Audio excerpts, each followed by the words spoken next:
Bom, bom dia a todos. Queria cumprimentar todos aqui presentes e os nossos colegas palestrantes. A primeira pergunta para esse debate vai para o professor Juan. E, professor Juan, como os laboratórios que já estão disponibilizados, né, pela universidade estariam à disposição da sociedade para futuros trabalhos? A gente sabe que a gente está colocando no mercado produtos, a gente está modernizando sim o mercado com produtos, mas no futuro é lógico que esses produtos vão precisar de uma assistência especial. Isso eu falo de investidores. Como esses produtos, como o laboratório poderia colocar à disposição da sociedade para capacitação e levar isso para aqui para a gente, para o nosso estado? Os laboratórios do núcleo, eles têm a função, né, a função primeira exatamente de atender essa demanda, né, que foi elencada, né, certo? E como é que seria isso, né? Não só, quando eu falo a sociedade, também os parceiros, as empresas, né? Eu acredito que um dos problemas quando se fala de investidores, né, isso foi relatado muitas vezes, né, para a gente, que precisaria de um espaço para ensaios, né, ensaios e verificações, né, associadas às particularidades, seja as tecnologias, né, ou seja, a formação de tecnologias específicas de inversor e também conserto e manutenção. Até porque nós sabemos que não vai demorar muito, a gente já está chegando na segunda meia-vida, né, certo? Seja de painéis e inversores também não vai ser diferente, né? Certo? Então, isso vai ser realizado por meio, isso já está nos próprios laboratórios, ele já tem uma legislação dentro do próprio laboratório que qualquer pessoa, né, seja um integrador, né, seja uma empresa, seja a comunidade externa em geral, ela pode ter acesso aos laboratórios por meio de uma solicitação, entendeu? Certo? Essa solicitação ela é encaminhada ao núcleo, né? O núcleo ele dispõe de um técnico, né, ou um professor, né, para que seja acompanhado, né, os ensaios que queiram fazer, inversores, né, a parte também de manutenção, né, certo? Até porque há necessidade, uma necessidade bem premente, né, certo, de uma verificação de eficácia dos produtos que são comprados, principalmente no que diz respeito à nossa legislação, né, certo? Então, isso ele está disponível, né, isso já está previsto, qualquer pessoa pode ter acesso, certo? Independente de instituição, independente de empresa, né, isso na realidade já está previsto dentro da composição e quando ele for institucionalizado, os laboratórios do núcleo, tá bom? Ok, obrigado. Bom, a nossa próxima pergunta vai para nosso colega palestrante Sidney Piranga. Sidney, a gente está sabendo que a modernidade chega a passos moderados no Brasil. E em todas as gerações, tanto geração centralizada quanto geração distribuída, a gente tem como prever um momento no futuro em que o armazenamento possa ser acessível para o nosso mercado solar? O armazenamento de energia? Sim, na realidade a gente tem que vencer três grandes desafios para que o armazenamento chegue a um nível de preço, né, que tenha uma boa relação custo-benefício. Tá? O primeiro desafio foi vencido já, que foi a criação pelo Inmetro, né, da portaria 140, foi publicado agora em julho, né, que definiu, tá, quais são as características não só dos inversores híbridos, né, que a gente precisa do inversor híbrido, como das baterias de lítio, quais são as características para se conectar à rede elétrica. Tá?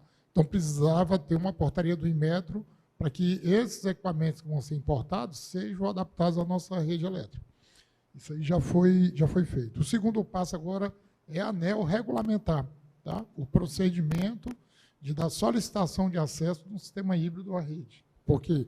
Porque além de o equipamento ter o Inmetro, né, que é a certificação do produto, precisa ter também a aprovação da concessionária de energia daquele equipamento conectado à rede.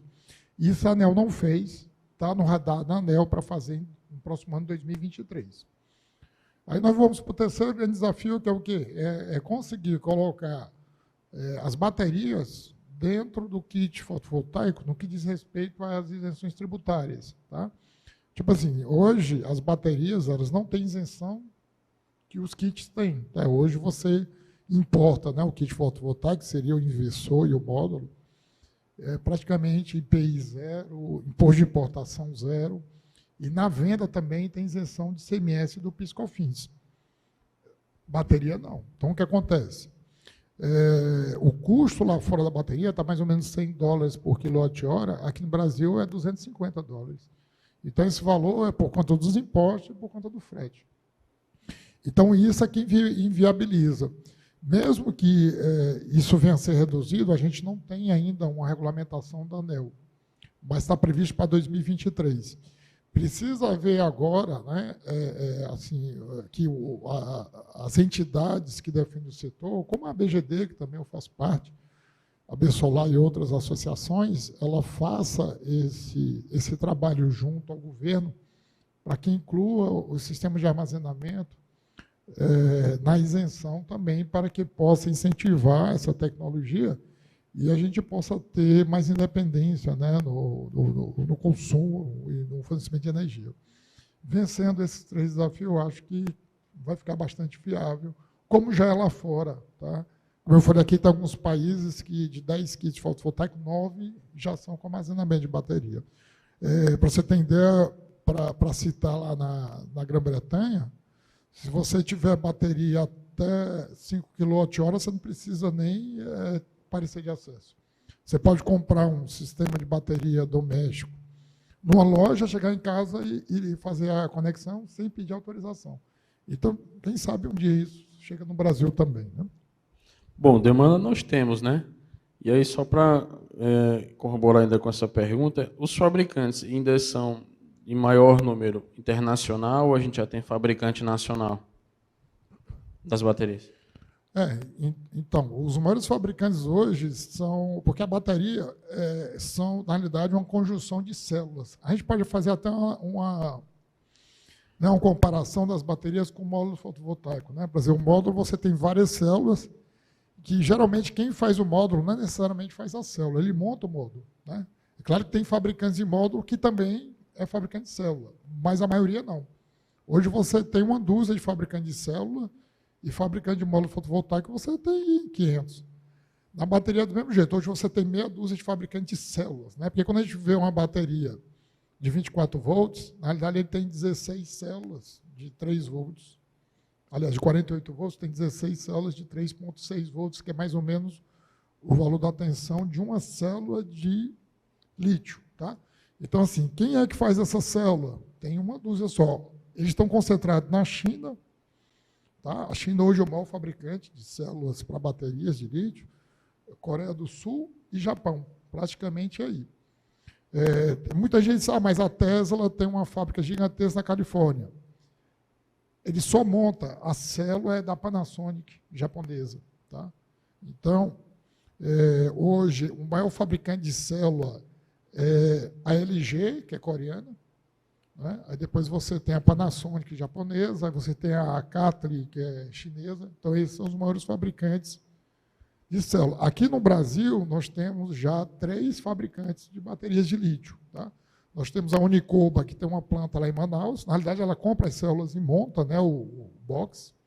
Unicoba em Manaus, que é um tradicional fabricante, inclusive, de bateria para o mercado de telecomunicações. Mas ele está fazendo baterias também para o mercado de energia. Nós temos a BYD, que também está com a fábrica em Juiz de Fora, mas para baterias elétricas, mas para veículos elétricos. E nós temos a JL, que é uma empresa de São Paulo, que está fabricando também baterias de lítio. Então, nós já temos 3 fabricantes no Brasil, que, na realidade, estão montando. Eles compram as células e montam aqui no Brasil. Né? Fora isso, a gente tem todos os outros fornecedores de células, eles já têm parcerias de empresas que importam aqui no Brasil também. Então, a gente tem a Huawei, né, que tem um sistema de baterias, nós temos outros fabricantes aí que têm também seus produtos e já estão vendendo produtos importados. Mas nós temos 3 fabricantes no Brasil já de baterias. Obrigado. A gente vai vencer essas barreiras. Bom, gostaria de falar agora aqui com o nosso amigo Ulisses. Ulisses, eu não vou fazer uma pergunta. A Estação Solar faz parte do nosso quadro de associados. é uma empresa organizada aqui no nosso estado. Deixo aqui o meu agradecimento, leve o meu abraço, o meu agradecimento aos gestores dessa empresa, e empresas como a Estação Solar e outras também do mesmo porte que tem essa organização, eu só tenho a parabenizar e dizer que é uma satisfação de ter vocês como associado na AppSolar. Tá bom? Obrigado.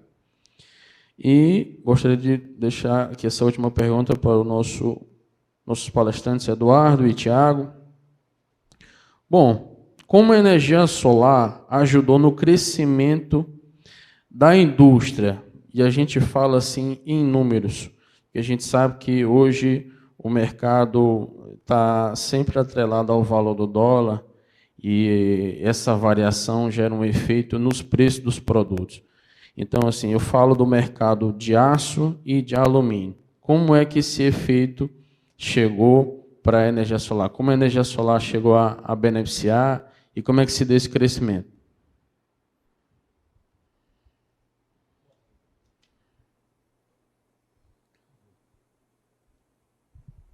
Agora sim. Bom, você fez uma pergunta, o que isso colaborou no desenvolvimento da indústria, né? Exatamente. É importante, o aço e o alumínio são do nosso mercado interno, né? Então, as estruturas que contemplam os rooftop, os telhados hoje, elas são compostas de alumínio, e em alguns casos em aço, e com os fixadores, pode ser em inox, também pode ser em aço. Então, é uma consequência.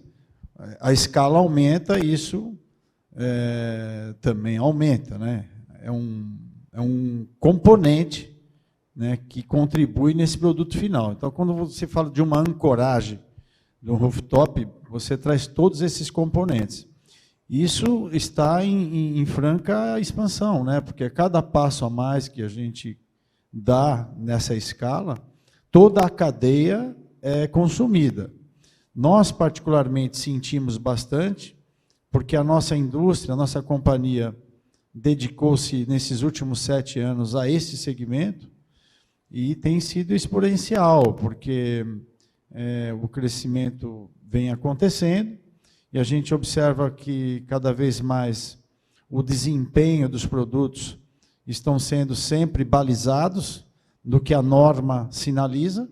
Então, você tem que trabalhar sempre em cima de uma norma, acompanhar aquele desempenho, porque nós temos um continente aqui, onde temos variações de temperaturas, de agressão da neva que ocorre em cada região, dos ventos. Então, a cada um desses, você vai contemplando um tipo de material, mas não foge muito do aço e do alumínio, né? O que muda são as espessuras, a forma, a estrutura que você vai contemplar. Então, o que eu tenho a dizer, só tem crescido. Isso tem contribuído com o nosso desenvolvimento, com os produtos primários e na indústria. Então, hoje nós importamos bastante desses componentes, mas muita coisa, principalmente a ancoragem, é feita tudo dentro do Brasil, né?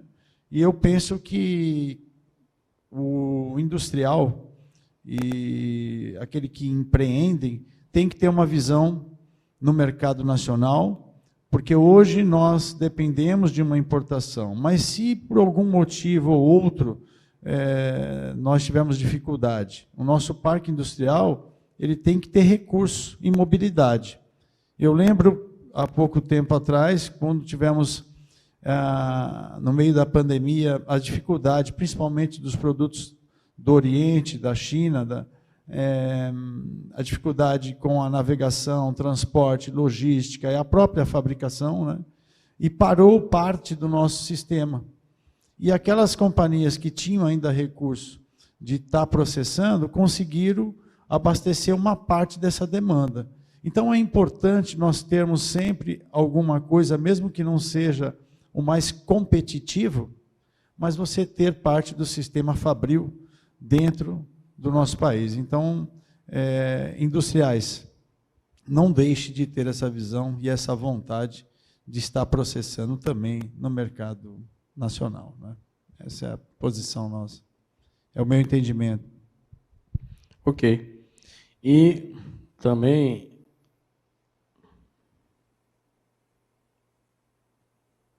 parabenizar o lado social que a empresa de vocês faz. Entendeu? Sobre tudo isso, eu acho que pensar no próximo. Todas as empresas têm que fazer esse seu lado, ter o seu lado social, de pensar no próximo, na capacitação de sua mão de obra, mas, sobretudo, também pensar no ser humano, porque sem ele a gente não desenvolve nada. Então, a gente tem que pensar no nosso povo também. E deixo aqui os meus parabéns para esse lado social que a empresa de vocês executa. Ok? A gente sempre fala que esse trabalho social não é nosso.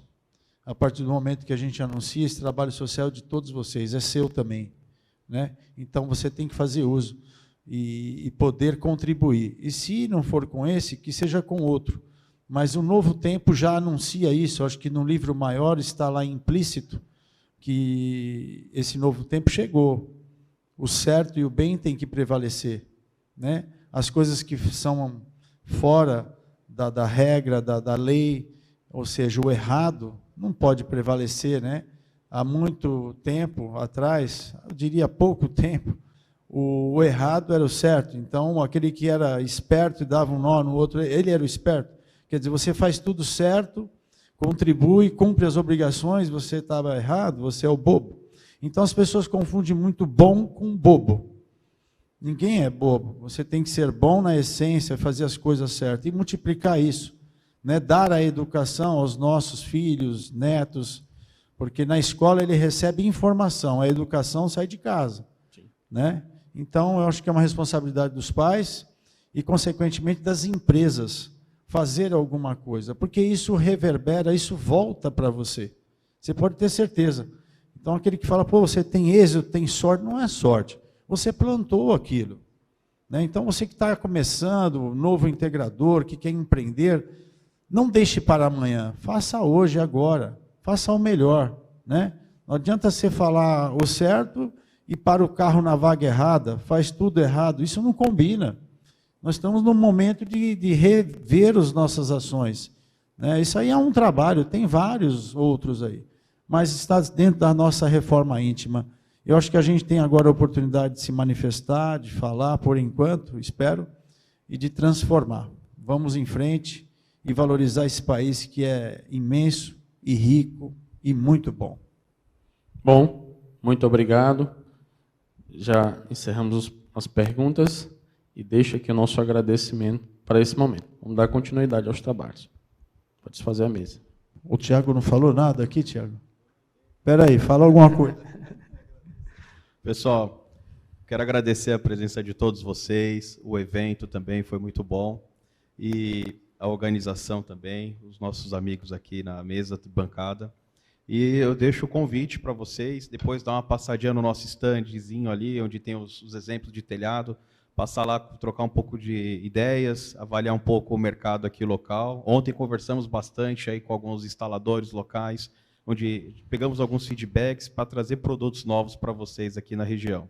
Ô, então, Thiago, quem puder depois passar lá. Lá no balcão a gente já pode saber qual é o pedido mínimo, né? Também, já vem já logo com o pedido mínimo.